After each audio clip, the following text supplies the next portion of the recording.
think let's begin, Phil, and I'll continue to admit people as they roll on in. Okay, that's great. Well, so welcome to everybody to this final webinar in our 6-webinar series.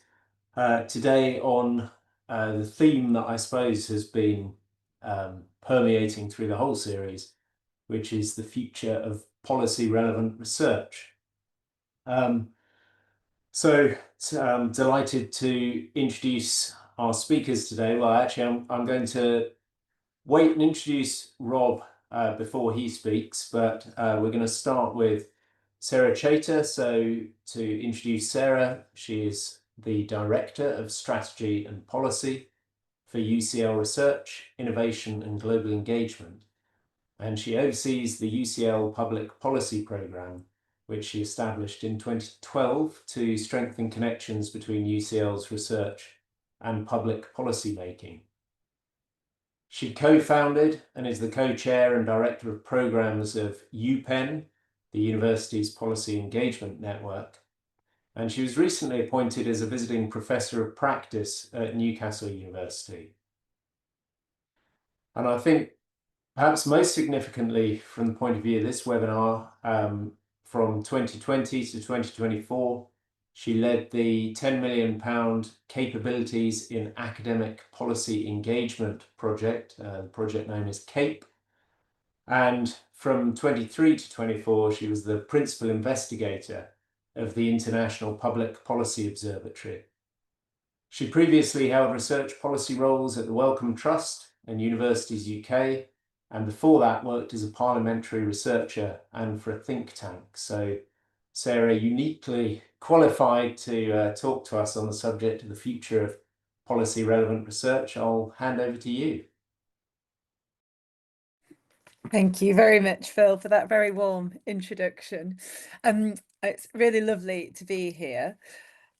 You might wonder why I've chosen to start with a Gauguin picture, but the answer is because I have taken some inspiration for this question, for how we address this question on the future of policy relevant research in the UK, from the rather existential questions that Gauguin poses in this picture. If we could go to the next slide, Hannah. And I think to some extent, these are existential questions for us as an academic and research community, because if we can't show the relevance of our research, if we can't show why it matters to wider society, then I think we risk not being able to justify the public investment that we all want to see continuing in research. So I'm going to take these questions one at a time and just start with a little bit, I suppose, of reflection on context. Where have we come from? Where does the history and the genesis of some of this sit? So if we go to the next slide. And again, sorry, this is me trying to stagger the structure of it, partly because I talk too fast, so it forces me to draw an occasional breath. If we could move on, Hannah. So it's a bit of a cliche now to talk about the poly crisis, but I think it's really, really important to acknowledge that it exists, it's real, it's not going anywhere. And the implications of being in a poly crisis, or even a perma crisis, if you believe Gordon Brown, is that policymakers are faced with increasingly difficult decisions about increasingly complex and systemic challenges. And in my view, the only way that they can start to address some of those challenges is to draw on external expertise, including research evidence and expertise. So I think there's a really crucial role for academics here. And for researchers in helping to work with policymakers to illuminate some of the problems, but also work with them to try and find some of the solutions. I think we also have to remember on a more instrumental level that we are seeing unprecedented levels of public investment in research. And I think it's incumbent upon us to make sure that we are maximising the societal benefit of that research investment. We just saw a sort of a further confirmation, I suppose, of a long-term government commitment to investing in public research in the UK. So I think it is almost a moral obligation, actually, on the academic community to make sure that we are maximising the public good of that investment. We can also see, if we move on, that over the past couple of decades, Hannah, could we have the next slide, please? over the past couple of decades, there's been actually quite a rapid evolution of the academic policy engagement ecosystem. So we've seen growing attention from both policymakers and funders in how to engage more closely and make more use of research in informing policymaking. I tend to date this back to the formation of the Government Office for Science in 2007, with a remit to support the use of science across government, including in terms of science advice to inform policy decisions. But there are also quite significant funder interventions, perhaps most notably the REF and the introduction of impact case studies, which made everybody suddenly much more focused on the policy impact of their research. And then also a whole slew of recent funder investments, particularly from Research England and from the ESRC. And that includes actually a £6 million award for UPEN that we just announced a couple of weeks ago. If we could go to the next slide. I also just want to give a quick plug really for the interactive timeline and map of the academic policy ecosystem that UPEN has recently published, which is based on work done through the CAPE project. And is just an attempt at starting to understand the genesis of where we are now, but perhaps also to help us all see where some of the gaps might still be in this research policy ecosystem. So I would encourage you to have a look on the UPEN website. It's an interactive map, an interactive timeline, and we see it very much as a work in progress. So we really welcome comments, additions, questions. And then finally, if we could go to the next slide, Hannah. I think we just also have to remind ourselves that none of this is easy.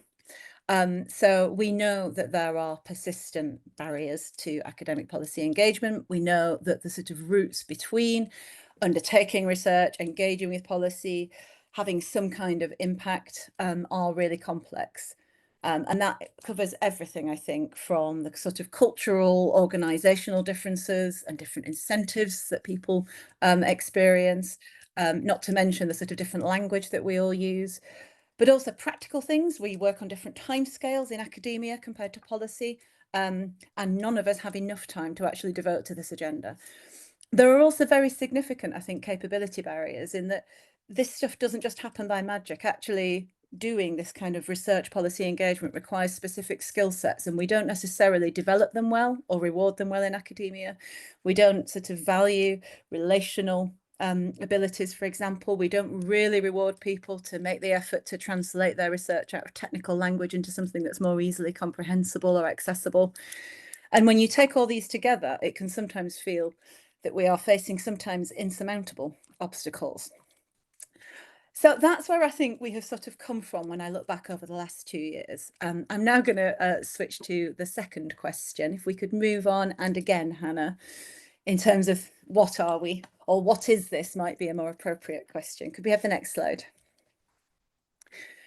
And I want to start by reminding us that actually there are a fair amount now of existing structures to help support better engagement with research and research use in policy making. And they exist both amongst the academic community and amongst policy communities. So you can see there some of the university policy engagement units. Try to make sure these correspond to the key CASCADE institutions, but this is a small subset of what at the last count was 46 university policy engagement units, and that's a couple of years ago. So the number has certainly grown. We can also see on the policy side, there has been the expansion and I think a much more active and proactive curation of the Chief Scientific Advisor Network across the national government of the UK. There has been the establishment of government department areas of research interest to provide statements of their particular sort of research questions and evidence needs. Within the UK Parliament, there is now a dedicated knowledge exchange team in each legislature. So not just the UK Parliament, but the parliaments across the UK, as well as within the UK Parliament, thematic research leads. So academics who spend half their time in Parliament with responsibility, effectively for being a knowledge broker around some key research themes. And of course, there's also UPEN, which is the organisation that I co-chair, with its newly adopted cavalry from ascribed to us by a recent Ronke article, which I really love. But UPEN exists to provide that kind of interface and also to provide a community where policymakers and academics and university professionals can come together to think about how better to build engagement between research and policy. So please do get in touch is the other thing I should say. we're not starting from nothing. We do have those established structures, but just because they exist, it doesn't mean it's easy to use them. So I did want to draw on some of the learning from the CAPE project that Phil mentioned, which was a multi-university project with a very strong commitment to working collaboratively as a consortium, a very strong commitment to learning by doing, because we all recognised that this is actually still a relatively new, even embryonic and still forming agenda. So there's very little by way of very established practice, and very little by way of, I suppose, robust evidence about what really works. So we attempted over 4 years to work with a whole series of different policy partners to try and develop and test different mechanisms for engagement, with that strong focus on sort of co-production and co-design throughout. If we could just cover the next slide, Hannah, very quickly. This is just to give you a sense of the scale at which we worked. We deployed different funding schemes. We held many knowledge exchange and dialogue events. We delivered training within government departments. We delivered training within universities. And we also ran a whole series of different policy fellowships, both for academics and policymakers. And what we learned from doing all of that over 4 years is on the next slide, please, Hannah. Which really does boil down to these key 5 points. So firstly, and absolutely crucially, the importance of having capacity and capability to do this kind of work. We can't see it as an add-on if we want to do it properly. We can't see it as something that happens in the margins of people's day jobs.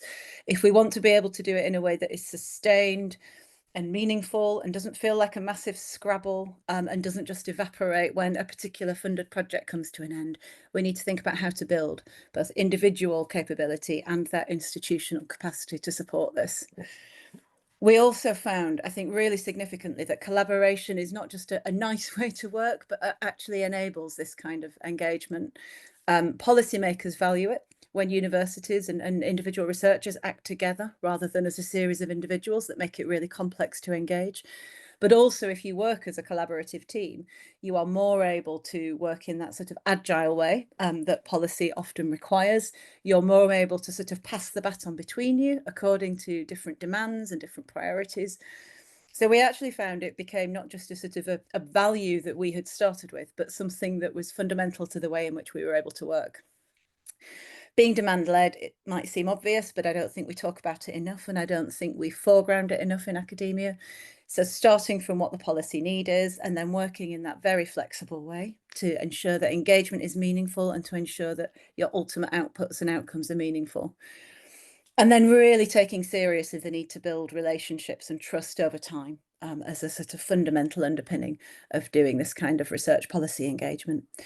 And then finally, the point I made earlier about learning by doing, I think that's really critical because we're not working in a static environment. So what worked last year may not work as well this year, for example. So I think we really need to keep that learning by doing very active. We need to be self-reflective, and we need to see the opportunity, I suppose, to learn from when things don't work as well as just learning from the successes, because actually that can tell us just as much.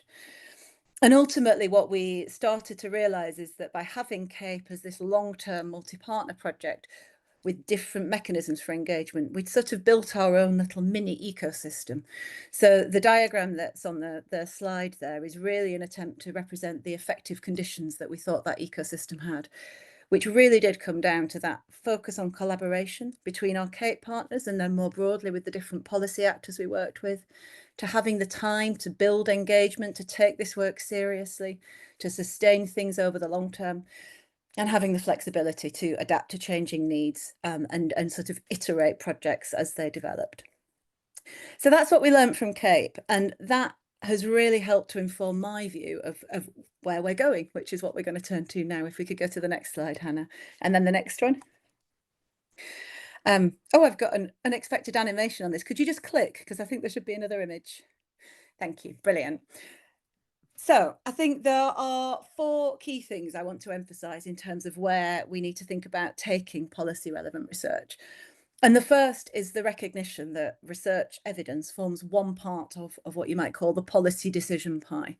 So it's one consideration amongst many other, sometimes more pressing from the perspective of the policymaker, more pressing considerations, which can range from money and timescales and public interest and what's in the media and all those things. And if we take a very rigid view that says, if you do not listen to this uncontrovertible research evidence, you are absolutely wrong, and I wholeheartedly disapprove, that does not make for productive engagement, and it doesn't make for policy making, you know, in the pragmatic real world that we all have to live in. So I think we all just need to take a step back and recognise that research can only ever be one input amongst many. I think we also need to recognise that research evidence is actually one part of what's a wider evidence mosaic, which a colleague of mine, Hannah Durrant at the Wales Centre for Public Policy, has talked about.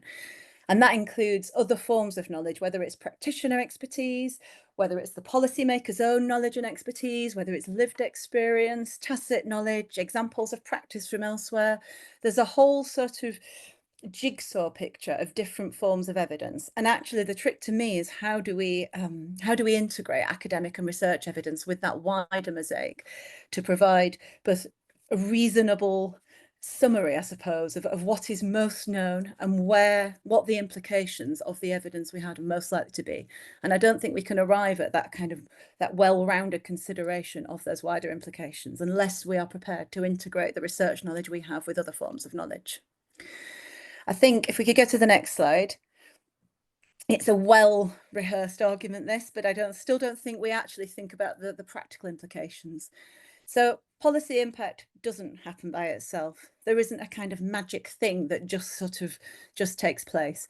It's not straightforward. It involves huge amounts of wiggling around and very, very uncertain outcomes a lot of the time. And that's not always an appealing proposition to people, especially when you already have a very demanding day job, to be asked to give a fair amount of time to work on something which may or may not go somewhere and may or may not go where you anticipate it. But despite it not being unappealing, I think we do need to just accept and acknowledge that this is the nature of doing academic policy engagement, of doing research policy engagement. So that's the first thing I think we really need to recognise. No, it's the second thing we really need to recognise. And then the third thing, Hannah, on the next slide, is I think we also face this increasing complexity in the UK's system of government. And that requires us to think about how we engage across the whole policy system. And what we have, particularly in England, but actually across the UK, I think, is a patchwork of devolution. So that means that there's no one place where the policy system at the subnational level is the same. So that makes it really difficult if you're sitting in academia somewhere thinking, how on earth do I engage with policy making? Because actually what you're looking at is multiple different systems and potential structures and means of engagement. And then when we think about the sort of the subnational level, particularly regional government, which is becoming more and more important in England, we can see that capacity to engage with academia, to engage with evidence, to make use of research expertise is much less. And there's not yet any sense that the devolution of government we're seeing will be accompanied by the devolution of capacity for research use. So I think that's a real challenge to universities across the UK and the academic community. So finally, I think, Hannah, we're on my last slide. Thank you. I really want to spend a little bit of time on this. It's one of my favourite points. If we accept that we need to be more aware of and more responsive to policy needs, then that takes time. It takes time to identify policy need. Sometimes it takes time to actually build the policy demand before research evidence.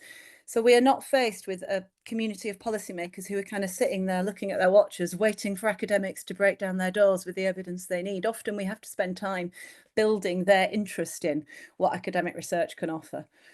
And we also need to take the time to just work with what the policy actors need, understand where research can best contribute.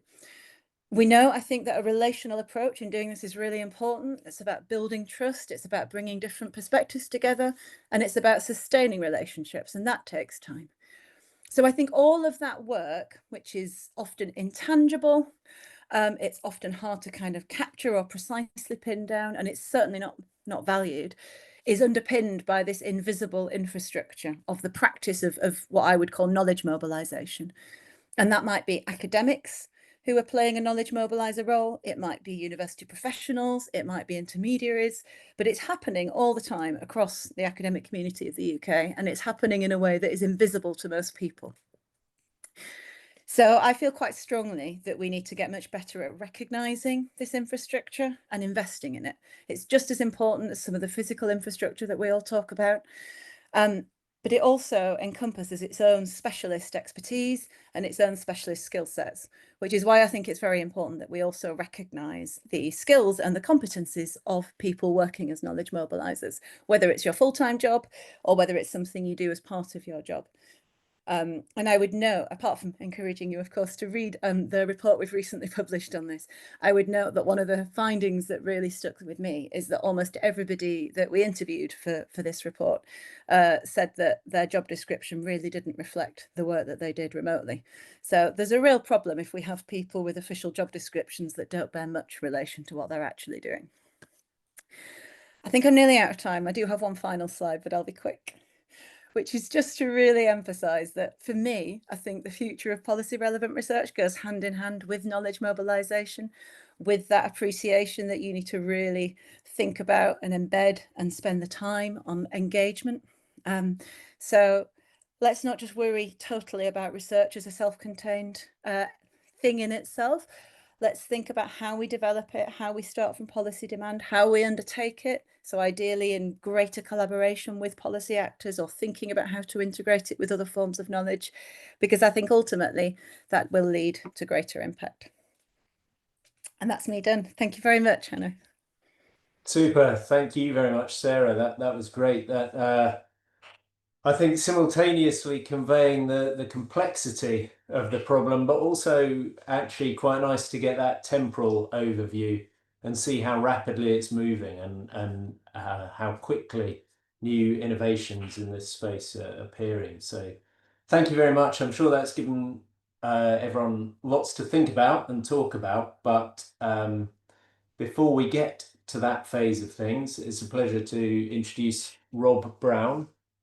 So Rob Brown is the Knowledge Exchange Manager for the CASCADE Network and is based at Durham University.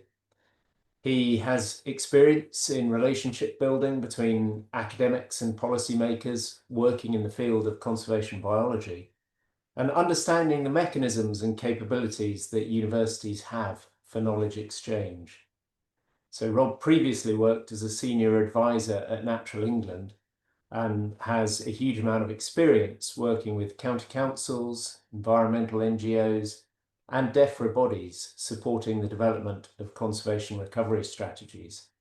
So having heard about the future of policy relevant research in broad outline, Rob is now going to give us an overview of it, particularly in the context of biodiversity conservation as seen through Cascade. So Rob, over to you. Yeah, thanks, Phil. Thanks for the introduction. Yeah, as Phil said, I'm trying to take this in a way that I'm describing what I see as Cascade sort of fundamental values in our networking, engagement, and sharing of resources, and maybe touching on what the opportunities are for the future within this policy evidence engagement landscape. First of all, I've just been asked to introduce the Cascade Network very briefly to people on the call who might not be aware of what we are. So we are the Conservation and Sustainability Consortium of academic institutions, better known as Cascade. And yes, if you squint at that hard enough, you will see the acronym jumping out at you. But the point of us then is to try and bring together people across higher education institutions that are working on solutions for this issue of the biodiversity crisis, and ways that we can look to solve that in a sustainable and socially just way. And as I mentioned, we're about trying to share resources and knowledge and working in partnership, both between ourselves, but with our policy partners as well. If you move on to the next slide, Hannah. Thanks. So we're in the middle of a 2-year pilot at the moment, about 3/4 of the way through, that's been funded by Research England.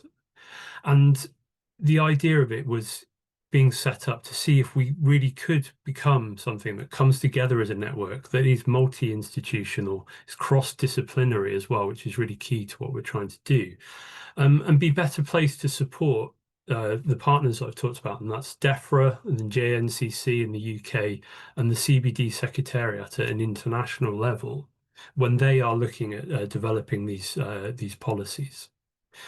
And so my picture here is a kind of summary of things Sarah has already more eloquently described. And for those that don't know 1960s cinema culture, this is the push me, pull you from Dr. Dolittle. But is perhaps that outdated mode of kind of policy engagement that has been seen in the sector, where either academics are pushing their published information towards policymakers who don't really have the time to engage with it in that way or understand it, or they're not working in that area. Or alternatively, if policymakers are trying to pull information in and they're getting the timeframes wrong, or academics don't feel that they have the research available to them at that time. And what CASCADE is then, is in my rustic diagram below, is trying to be this crucible where we can bring in many ideas and thoughts and thinking around these problems into one sort of central idea, a crucible, where we can really become a way of having a robust, well thought through answer to some of the questions being posed to us by policy organisations. If you move on to the next slide, please. So this is the map of CASCADE institution members and where we are across the country. And one thing I think it does show is that we are geographically dispersed, and that in itself does cause some issues to people. If you're an academic and you don't know people, you know, working across disciplines or, you know, different areas across the country, how do you get to be involved? You need some sort of network to do that. But it's a factor, you know, the factor is increasing difficulty if you're a policymaker then trying to understand exactly who is working in these areas. And the quote here I've taken from a different report from the CAPE project that Sarah was involved with. And this was work written by Jonathan Brecken, where they were looking at the structures needed in growing policy engagement in universities. And the thing that jumped out at me was this need to be and have coalitions and consortia that are then available for policy organisations to find people in the right way and at the right time. So if we move on to the next slide, please. I guess what we're thinking about is how CASCADE is more than the sum of its parts. And so this is some work that's been done by my colleague Ellie in Newcastle. Unfortunately, he can't be on the call today, but his contact details are there, so do feel free to be in touch with him if you'd like to hear more. But at the start of the pilot, Ellie was able to send out a survey to people, asking them where their working partnerships were across the globe. And I think it shows us two really important things. One, that CASCADE truly has a global outreach. It's working along a lot of countries, and this is just a subset of the people that responded to the survey. But also that there are many partnerships either within country or next to different countries, or working on similar targets in different countries. And we have this potential within CASCADE to really increase our networking and our understanding, develop of new partnerships and working with people looking at these issues across the globe. If we move on to the next slide. And I think this idea of the potential of networking for CASCADE and coming together in a consortium like we do is one of the big things that we have and need to celebrate. This is two more graphs from Ellie's work. And the first one, the spirograph on the circle on the side, if you're old enough to remember those, is where he's looked at the co-authorship of papers from CASCADE members by institutions. And what it's showing is, yes, there is already a lot of academic crossover between universities, but obviously not all institutions are engaging with each other due to, you know, many factors. But as a network, we really have this potential to bring people together and to think about how our partnership's working. The second slide then is the second graph is looking at how different different institutions can act as bridges between each other. So, and coming back to this idea of we're more than the sum of our parts, different institutions already have partnerships in different countries working together, but as a consortia, we have that potential there to link lots of institutions together. And just coming back to my idea of, you know, being geographically dispersed, actually as a consortium, we are very much together in trying to answer these questions. If we move on to the next slide, please. So this graph, this is looking at some results of a questionnaire that I ran again quite early in the pilot. But what I was really interested to know is how flexible across the global biodiversity framework, something that Cascade is really focusing on, are we in answering the questions that might be posed to us by policy organisations.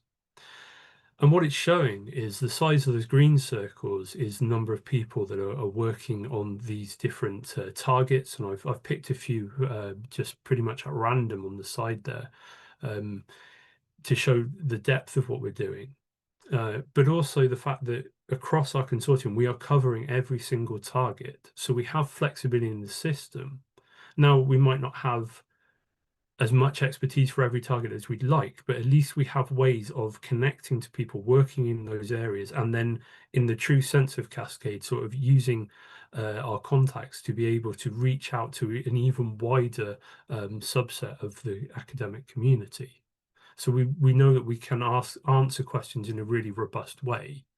What I also really liked was that they've added little pictures for every target now, if you haven't looked at the CBD's website for a while, and it really makes sense of that big round diagram picture that they have now. So yeah, I like that.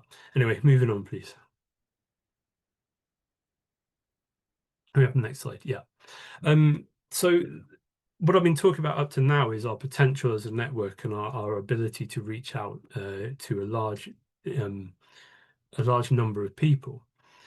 This is now coming back to something that I think Sarah mentioned as well about this learning by doing. And I think this is something we've been able to demonstrate in the pilot.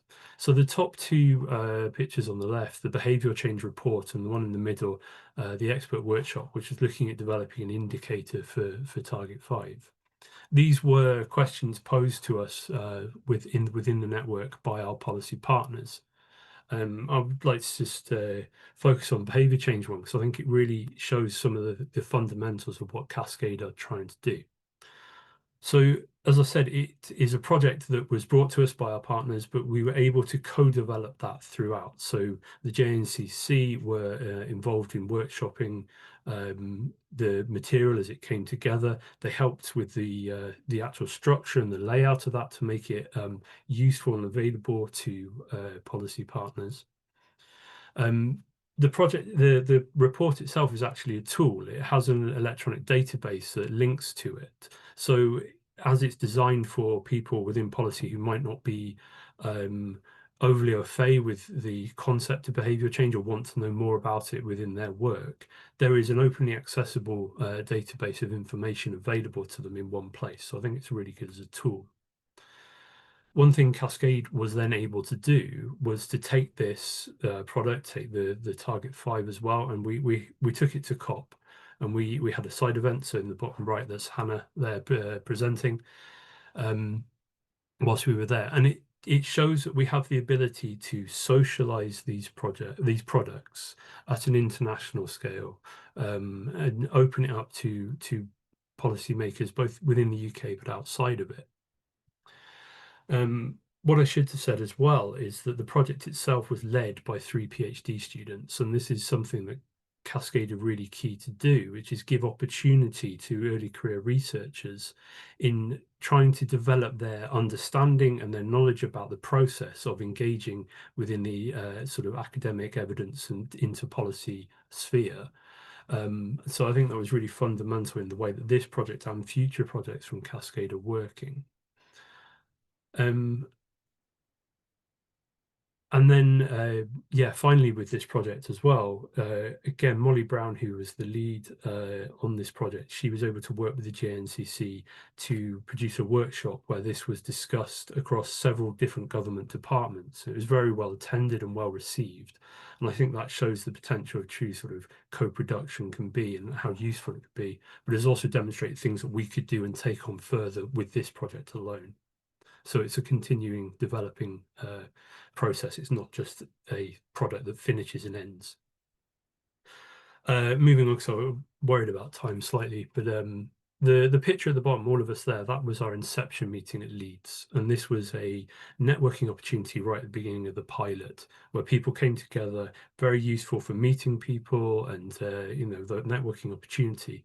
But also some of the topics we're working on now, like gender equality, things like behavior change, they came out of discussions initially held within this meeting. And talking to people across the network, these networking events are really valued and thought as useful for people, and something that I am actively looking at, seeing what we can do more within this area. For instance, we were able to go to the BES conference later last year, and that kind of adding on to other events and stuff is something I think we really have an opportunity to extend our networking. A quick sort of call to let you know, if you don't already, we have our newsletter. It comes out every few months, and it's a way of engaging across the network and showing what we're doing and how we're progressing. So do please sign up to it through the website. But also, I see it as an opportunity for you, people on this call, to allow the wider Cascade network to know exactly what you are doing. You know, your opportunities within your research, your departments, opportunities that might be coming up. So it's a way for you to engage with the network in a sort of structured way, I guess. And finally, before I move on to my last slide, I just wanted to quickly mention our logo. For a couple of reasons. One, it gave us an identity and a sort of a focal point for, you know, when we're presenting our work that we're doing, but also it was another opportunity to engage early career researchers. So we had internships working on our communications, our website and the logo. And although it was in a kind of different way, it brought them into the ethos and the thinking of Cascade. And I think that's something that we should be really keen to develop and continue with in the future. So you move on to the last slide then, please, Hannah. This is what I think Cascade is. It is for me anyway. It's about developing a culture of people coming together, wanting to network, be more than the sum of our parts. It's about providing that capacity. So we've shown that we can do that in our projects, and we can work with our partners when we do that, but also present it and socialize these things on the international stage. And then lastly, and most importantly, it's about Cascade. It's the environment in which we have, in which people come together. You know, you can be on this talk, this talk now, meet at our monthly meetings, and we can talk, we can argue, and we can come to agreements about the best ways forward. And I think that's what's really fundamental about Cascade. So thank you very much. My email's there, always happy to talk. And if you have anything to talk about, I will be there. So thank you very much. That's great. Thank you, Rob. And yes, one of the things I think I took from Sarah's talk is the sort of the complexity and the rapidly evolving nature of the policy academic interface. And I think interesting, therefore, Rob, that you should highlight the importance of being part of a network, part of a consortium, because well, for me at least, the difficulty for individual academics of keeping on top of that evolving landscape and that complex landscape is huge. And the idea that you know, collectively we might be able to have that knowledge, that capability that Sarah spoke about, which is sort of centrally available as required, I think is important. So we have time for some questions. I'm going to leap in and take chair's prerogative, and I might put this to you, Rob, first, as you've just really been talking about you know, the work that you've done to try to understand how people interact with international biodiversity, how they make use of their expertise. And I just wonder, on the basis of that, if you could suggest one thing that academics could do to improve the likelihood of their work having policy impact, what would it be? For me, it's about really understanding and developing co-production from an early stage within research. If that's what you're trying to do, it's important that you're doing it in a way that is accessible to policymakers and it's working on the things that they want to know. And the way to do that is to engage with them early, but then throughout that process, as you move forward. So you're helping to develop that relationship, but you're also listening to what they are asking for, and where possible, using knowledge brokerage people, knowledge mobilizers, so they can help you with that translation process. That's great. I might put the same question, if I may, to Sarah. Is there one thing you think we could change? I mean, I'd probably agree with Rob, but perhaps be a bit blunter. I would say listen more. We're very good at training our academics to profess their expertise and very bad at training them to listen to the needs of others and understand how their expertise can be useful. So listen more. Right. Chastened, I now feel bad talking. It wasn't directed at you. I'll keep it brief and then listen to the answers. But no, I was going to follow up because Rob said to engage early with those policymakers, and you actually, Sarah, you highlighted the sort of increasing, not fragmentation, but the evolving nature actually of government, or devolved government within the UK. So I suppose a follow-up question would then be in the context of that changing landscape of the UK government. How do you, or how should we engage with and across different policy contexts? That's a really great question. And I think one of the things I suppose I'm increasingly worried is overstating it, but cognizant of, as we've seen this rapid evolution and growth, which is great. It's really positive that more and more people are thinking about how to do research policy engagement. But we've also got an increasingly complex system, so it's quite hard to navigate. And it's great to see sort of different academically driven responses to that. But actually, I do worry we create this we risk creating a plethora of different initiatives. So I think, again, the point that Rob was making about the value and importance of networks and of bringing people together, I think is really, really critical, because the more we do that, the more we work together, the more we see this as a collective agenda, the less we risk duplicating and bringing further complexity. So I think that's really important. Particularly because although it's early days, you can see, particularly in some regions of the UK and of the wider, of the UK, that there are these emerging kind of infrastructures. So, you don't need to go and recreate, for example, a policy engagement initiative in Yorkshire and Humber because one exists, so you can go and work with it. And the same in the Northeast. You don't need to go and recreate one in Wales because there's the Wales Centre for Public Policy. So I think doing your homework to understand what's the particular context, where you might best engage, and think about, if you have a particular interest in, net zero policy, actually, do you need to go and talk to DESNES about that? Because is it something they look after? Or actually, are you thinking about something that's much more closely related to local implementation? And therefore, you should probably be talking to a local authority who's perhaps particularly interested. So you have to do your homework. You have to put the time in to understand it. And I think you have to be open to working with others and building those wider alliances, because that's what ultimately makes us much more effective. And people will be more willing to listen on the policy side than I think they'll be more willing, they'll want to listen to kind of individual voices clamoring for, their attention, which is always already very stretched.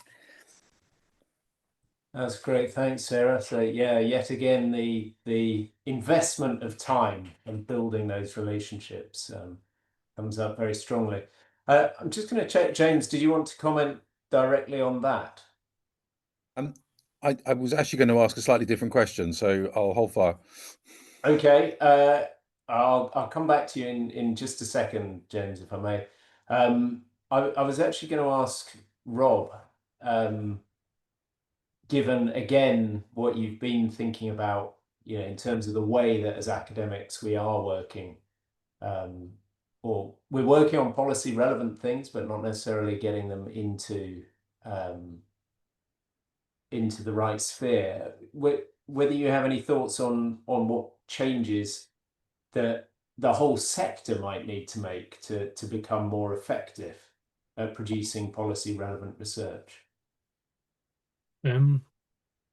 Yeah, it's interesting. I mean, as Sarah showed in her talk, it's not any one thing particularly, and it's a difficult pathway that's not always easy to follow. But I think it is being able to be responsive to policy demand, and understanding where those opportunities lie. So, for instance, for us in Cascade, we've got the Global Biodiversity Framework. It is an example of an agreed form of policy need that's been signed off by multiple countries across the world. So I guess therefore, if we're thinking about where our research fits within these structures and where it can be targeted, and then we can look for the help and the ways that we can engage it rather than just pushing it forward on our own. Yeah. So again, the emphasis on not trying to do this on your own, by the sounds of it. James, if you'll forgive me, I'm going to go to Hazel first, because I see Hazel had a question earlier in the chat. Hazel, do you want to unmute and articulate that? Yeah, sure. Yeah, thank you. Well, I put a couple of questions in, so I'll just do the first one. Do you have advice on how best to engage and mentor researchers for preparing for a forum? I think this follows on from your point, Sarah, before, that they're very good at expressing everything they know. And it's kind of, how do you get that down to a kind of narrative structure, and B, allowing space to actually listen to what is useful for policymakers? Are you thinking specifically in a sort of a dialogue situation, like in a meeting or something? Yeah, exactly. Yeah. So I'm going to give an answer that is probably going to sound a bit inconsistent, so bear with me, because I think on the one hand, or I tend to actually be quite strict in the way that you pre-brief people, and in the way that you might initially structure some of the discussion. So I think starting generally, if you can, with your your non-academic speakers and inviting contributions from them and inviting them to be a bit provocative or a bit ambitious. But I also think where you have academics, and it's often harder the more senior they are, in my experience. And I think that's very, very complicated and about all sorts of things. So I'm not saying it to sort of demonize academics. I think, we don't have a good system of encouraging and rewarding these skills. I think you have to do very, very careful briefing, and you almost have to give them sort of very specific questions to respond to. And then you have to be a very firm chair, and you have to explain that you might need to cut them off, and move the conversation on. So I think it took me a long time to learn that actually just being more directive and being more upfront about the fact that you might be directive in the first instance can pay off sometimes, because what it avoids is what I used to struggle with, which is those awful conversations where you're thinking, oh God, I need to intervene, but where's the right moment? And they're not stopping to draw breath, and I feel really rude. So actually, this sounds a bit funny, but it's very practical. I think it really matters. The second bit of it is, once you've established some kind of scope and frame, then actually I do think you need to be a little bit more unstructured, and you need to really, really allow people to explore different avenues. And one of the most consistent sort of pieces of feedback we had from some of the knowledge exchange events we ran during CAPE was that people just really valued the time and the space and the opportunity to explore things and see where the conversation went. So you sort of need to spend the time being directive to get people on the same page. But once you kind of got those rules of engagement, and you've emphasized things like everybody needs to speak and be inclusive, I think then you sit back and you allow people time to listen. And then I think the final thing for me is then, at the end of your allotted time or your series of events or whatever it is, that's the moment to be a bit interventionist again and try and draw the threads together, be the person that synthesizes where we've got to, what the insights are, what have we agreed, where's the consensus, where might there still be things to discuss. So it's a funny process. I don't think there's a formula. I think it's trying to know when you need to be a bit more directive and interventionist and when you need to let people go. But just, you know, for me, I suppose it's holding all participants together equally and making sure you don't have too much dominance. I don't know if that helped. It was quite a long answer as well. But happy Yeah, to pick no, up that's after. that's really helpful. Thank you. Yeah, I'll give that some thought. If nothing else, it illustrates how widespread the problem is. The inability to intervene and shut an academic up. But James, I'll come to you now. But you've effectively shut me up as a non-academic, Phil. So well done. At least I could do. Actually, what I wanted to ask Sarah about actually follows on really nicely from that. So I'm actually really pleased we did it in that order. And what I wanted to pick up was we all know that different people have different ways of learning, and that's going to apply to policymakers and academics equally. And I just some reflections, Sarah, on perhaps the differences in policymakers in terms of the differences of individuals and the different ways to engage in order to achieve an effective result. Because I can see that in terms of some of the interactions I have. Some people want to explore that stuff. Some people just want a straight answer quick and get out. So I mean, I think it's really individual. But I really like your value, your opinion. And that's a great question and a really great observation, because of course it is. Again, I suppose that's why I think it's important to establish the rules of engagement first. Like, actually, are you dealing with somebody who wants a 10-minute briefing and they want to know the 3 things they need to know now about whatever the given topic is, the end?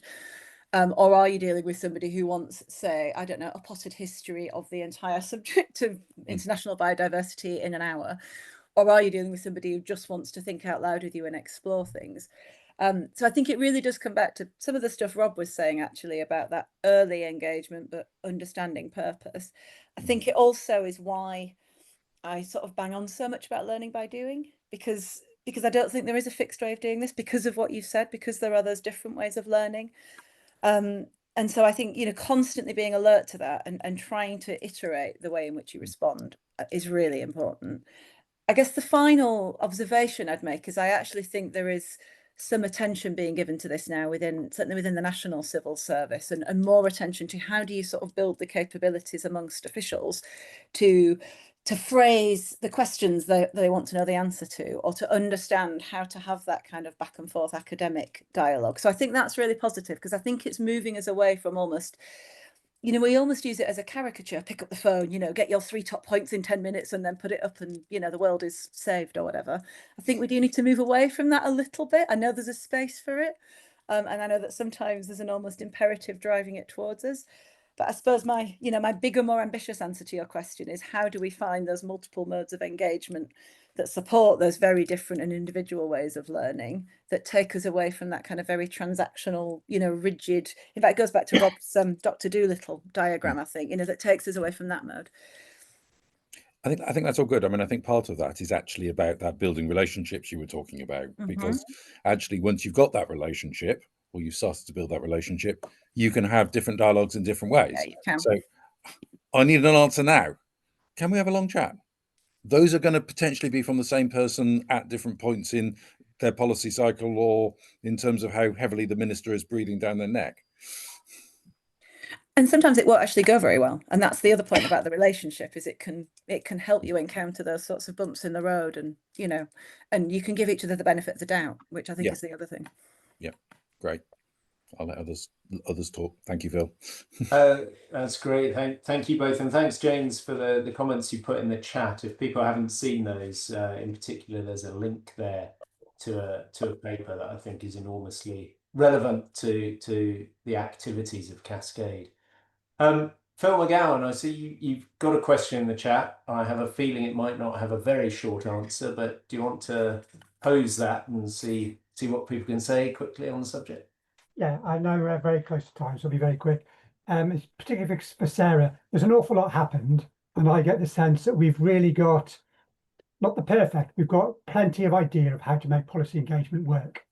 But how do we really get it properly embedded so that it's sustainable and it's meaningful at the right scale? So you gave a couple of examples about net zero.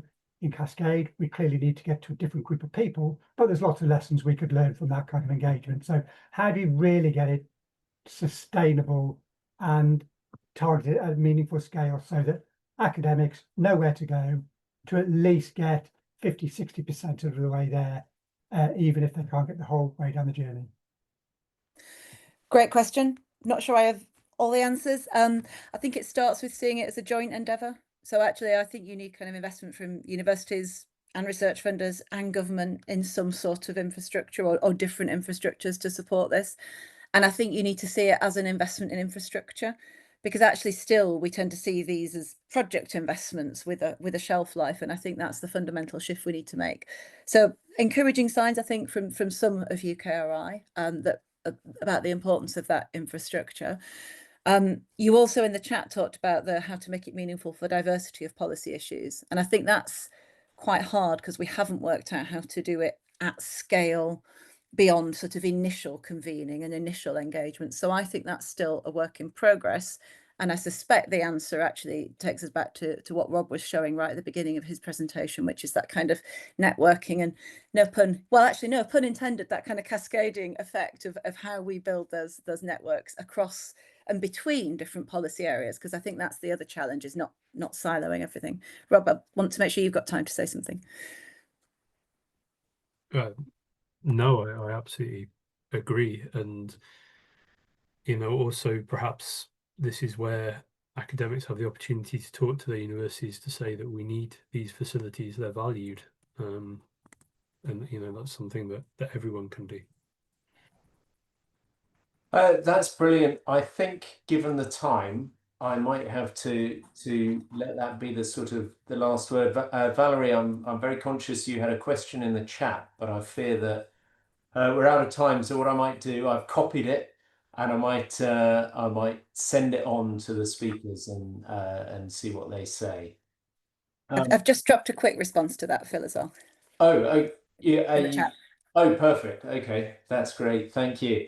So, so yeah, I think given the time, probably just remains to say thank you, in particular to both our speakers today.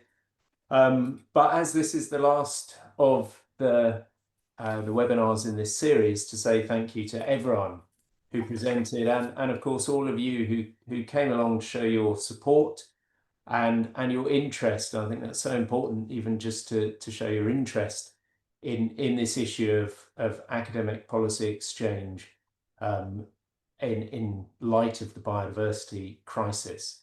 So Hannah's put a slide up here to remind everyone to subscribe to the Cascade mailing list. That way you can stay up to date with future events and activities. And also to remind you that you can subscribe to that second link, the YouTube channel, to catch up with all the previous webinars in this series. So thanks again to the speakers and to all of you. And I think we'll leave it there. It's exactly 2 o'clock. So bye now. Thank you.